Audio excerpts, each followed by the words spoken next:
এই দৃষ্টি চোখ দিয়ে তাকিয়ে থাকেন এদের দিকে, আর মনে মনে কামনা করেন আপনার পরিবারে যেমন এমন নেক সন্তান আল্লাহ দেয়। বলি আমিন। আমিন। মাশাআল্লাহ মাশাআল্লাহ। হাফেজ সাহেবরা আসছেন। আলহামদুলিল্লাহ। এখন হযরত আবু বকর সিদ্দিক রাদিয়াল্লাহু তাআলা আনহু মাদ্রাসা ছাত্রদেরকে পাগড়ি প্রদান করা হবে।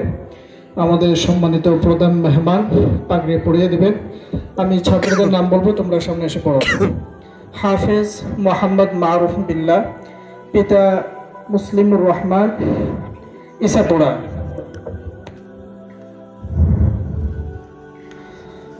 হাফেজ মোহাম্মদ শাহপরান, পিতা আব্দুল্লাহ আবু আব্দুল্লাহ, ঠিকানা ইসাপুরা।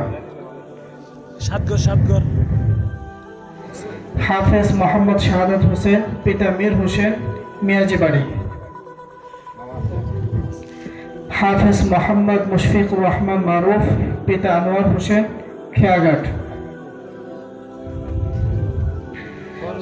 হাফেজ মোহাম্মদ মুজাহিদুল ইসলাম, পিতা সাইফুল ইসলাম, শ্রীরামপুর।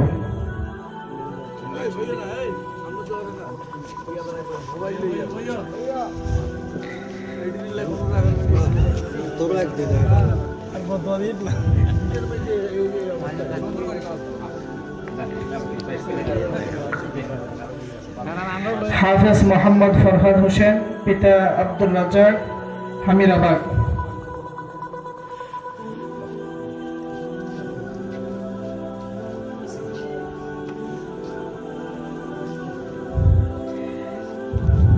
আলহামদুলিল্লাহ, আল্লাহ তাআলার দরবারে লাখো কোটি শুকরিয়া যে আল্লাহ রব্বুল ইজ্জত ওয়াল জালাল যে আমাদের অত্র এলাকা একটি প্রতিষ্ঠান হাফিজিয়া মাদ্রাসা, যেটা আমাদের এলাকার জন্য সৌভাগ্য।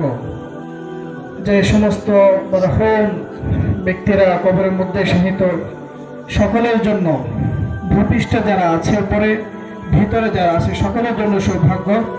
আল্লাহ তাআলা প্রত্যেকের ঘরে ঘরে এইভাবে একজন হাফেজ কোরআনকে আল্লাহ তাআলা কবুল করুন, আমিন। পৃথিবীর মধ্যে আমরা অনেক সময় এই দামি ওই দামি কত কথা বলি। আল্লাহ রাসূল সাল্লাল্লাহু আলাইহি ওয়াসাল্লাম হাদিসের মধ্যে বলেছেন, খায়রুকুম মান তাআল্লামাল কুরআন ওয়া আল্লামা। সর্বোত্তম ওই ব্যক্তি যে কোরআন শেখায় এবং শিক্ষা দেয়। আলহামদুলিল্লাহ।